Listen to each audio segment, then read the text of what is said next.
Other other possible change orders are if we have too much concrete and we need to take some of that to the dump. And also, I don't know what the tipping fees are going to be for the material that we will haul to the dump, so that is an unknown.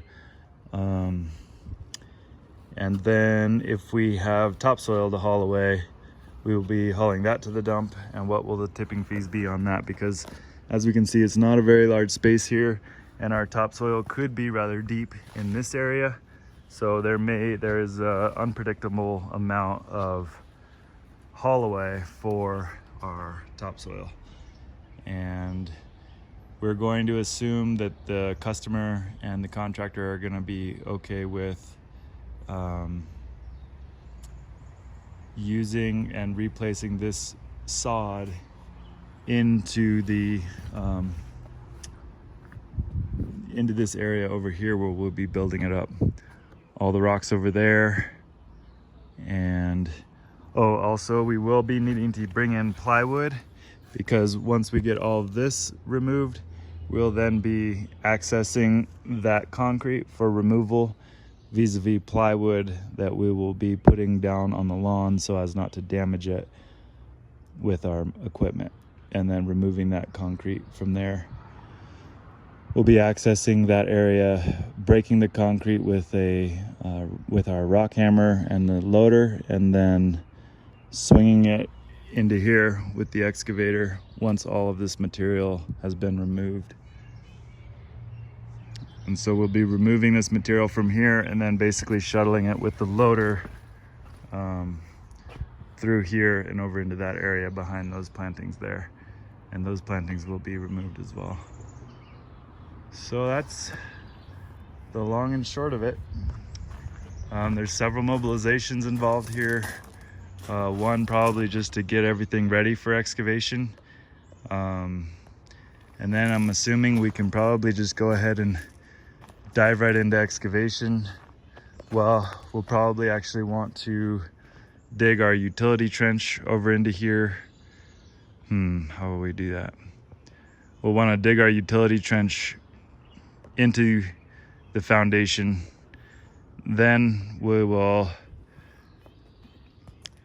excavate for our concrete footings, and then we'll put a conduit through the concrete footings for our utility trench here. And then we'll backfill all of this and get it ready for the slab on grade. We'll backfill and compact all of this, and then we will backfill our utility trench at that point after backfill of concrete here. There's liable to be a second mobilization for the backfill from the initial excavation and site prep.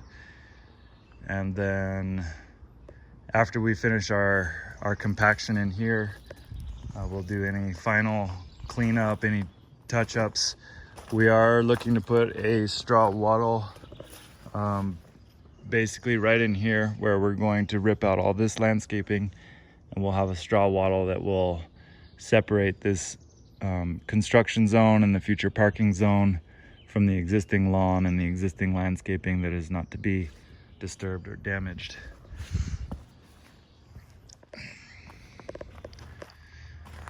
So yeah, I don't know, just intuitively, I'm thinking it's gonna be somewhere around 20 grand. We will want to verify that we have domestic water supply for our compaction. I anticipate this is going to be a very clay-like material. Maybe it's going to be more sandy, but we will be using a jumping jack compactor in the event that we do have a clay-like material here. And we'll want someone like Blake or someone who really knows and understands compaction to be leading this portion of the job, especially with the backfill and probably with the excavation of the foundation as well. And then we'll want sort of a landscape sensitive individual, maybe someone such as Jordan, to do something like prepping all of this area for the for the parking and getting the job site ready for excavation of the footings. I think that about covers it. Oh, this parking area here is going to drain out this way, so it's gonna kind of come and dive off the alley. That little high spot right there will get graded down to where that will basically get graded to come in and drive in basically, and then you can drive into the garage this way. But the water is essentially going to come here and it will go in there, and then it will flow out this way, basically right in this corner of the garage, or of the parking area by the garage. So that'll just come right here and go then down the alley. So that's how that's going to get graded. Hopefully that makes sense. All right, so I did just measure the depth of this sewer line. It is 4 feet deep to the top of pipe from our existing grade right at the gravel there. So this is our back corner, and our excavation will be out 1.5 feet or so, almost 2 feet on the outside and 1.5 feet on the inside. So we'll be right over that sewer line, but as we move out to the street, it is dropping, so we should be fine not hitting that. We will want to be careful not to mess up those risers, those standpipes, the cleanouts, because that will make our lives much more difficult to have to redo those. And we will want to be trenching right over the top at 18 inches over that. We'll come in to the garage right here. There's a retaining wall right here, so we're going to be careful with that. I would like to have some of these trees limbed back a bit to give ourselves more room, ease of visibility, and just less brushing up against our machinery. So that is one thing I would like to request of the customer, to go ahead and limb these back right to the retaining wall here. This retaining wall, we will leave it intact. It's doing a really nice job retaining the earth there. One question for Jacques is just if there is any concern for the frost depth being deeper than what meets the eye here because of that shelf there. So that's one thing that I did forget to ask him. But let's see here. It actually looks like it is not really retaining much dirt, so there's no concern there. This is fine. It's just sloping off there, and it's just a nice little edging piece. So that is about it. We are going to have a slope inside the garage coming up this way at, I believe it would be 2%, but I don't recall. We'll have to review the plans for that. And then we'll be doing the interior backfill as well. And so some unknowns is if there is any topsoil underneath this gravel, what is the suitability for compaction of our soils once we remove this gravel, we remove the wood, we remove the concrete, we remove the vegetation and the mulch, and then what are we left with? Are we left with a structurally sound soil base at that point that we can then just build up from? Or there is always a possibility that this soil under here could just be topsoil, and we'll discover that when we dig our footings and not before. So that is a possible change order that will need to get determined in the field. As far as all the rest of it goes, a couple other unknowns are if we're what kind of soil are we going to have, and does the contractor want to make a determination of using our native soil that's going to come out of this trench for the interior backfill of this thing, as well as the exterior backfill right here, because this is a parking area. So we'll need to be achieving complete compaction on the outside of this wall and on the inside of this wall at the front entrance of the garage. Around the perimeter here, we can achieve 95% compaction, in my opinion. The contractor may have a different opinion about that, but on the exterior is not as crucial because a minor amount of settling is not too bad. Do we have a perimeter drain at the base of the foundation? That's another question, and I didn't see one on the plans, so if there is not one called for, that's fine, but that's just worth noting, I suppose. All right, this is Jesse at Performance Earthworks, checking out this property for Jacques on 911 9th Street, and we're building a garage right here where the maroon car is, and we're creating access right here coming in off the alley. And we have a little bit of a grade change here, so basically I'm going to walk through quickly the work scope of this job. We'll be pulling up the fence posts, we'll be removing these boulders here and setting them aside over there, right in between those trees. We'll be removing all this topsoil and vegetation, a lot of the vegetation, as well as these ties here will go to the dump, into the landfill. This edging is nice material here. It can go to restore or the dump, or set aside and possibly reused later here on this property.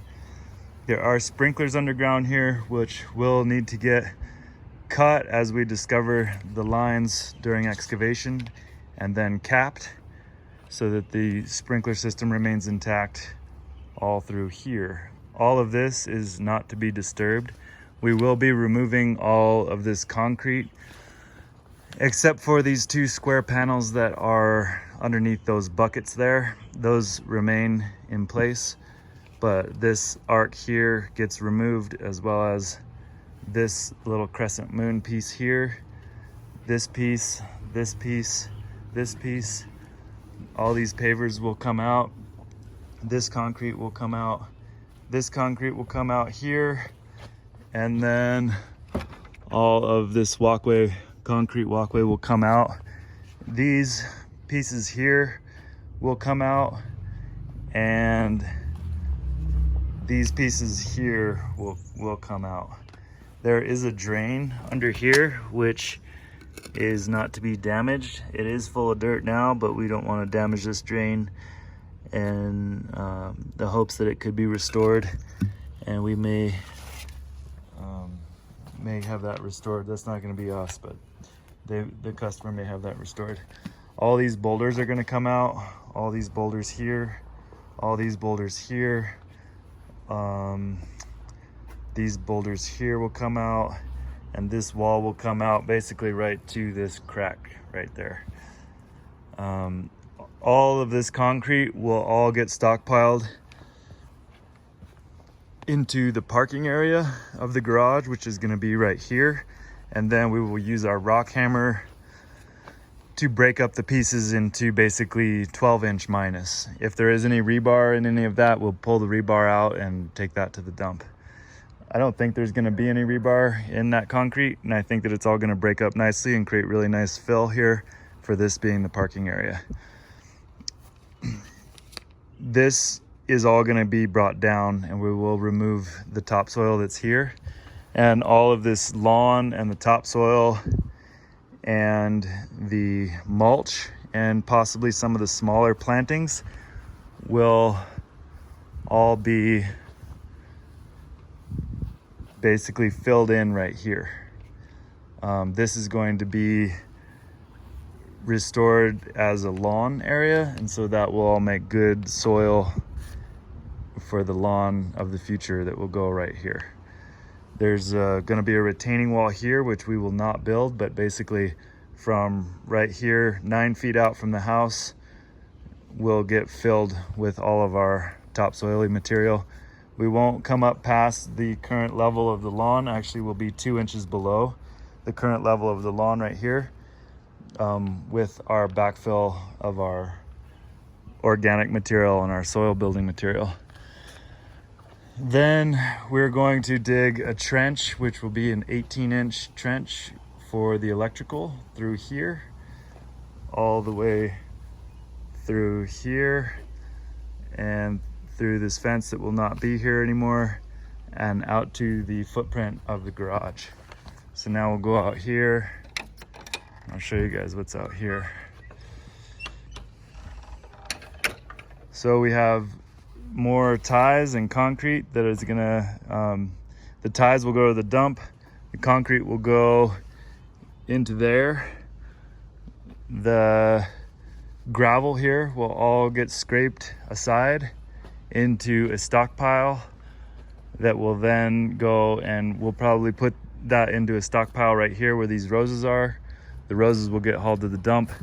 These posts we're gonna pull out with a chain onto them and pull them out of the ground with the excavator. And these posts will go to the dump. Roses will go to the dump, larger plantings will go to the dump. And all of this gravel can get stockpiled basically right where those roses are. And then once we get the concrete broken up and packed in there real nice into this area, then we will be able to spread. Let's see, what we'll do is we will excavate our footing trenches, which will be 36 inches below our final grade, which this is basically our final grade right here. So we will do our footings about 3 feet wide, I believe, maybe 40 inches wide, so 3 feet 6 inches wide, just to give the concrete guys plenty of room to work. We do have a sewer line here. I will check the depth of the sewer line, 1 second.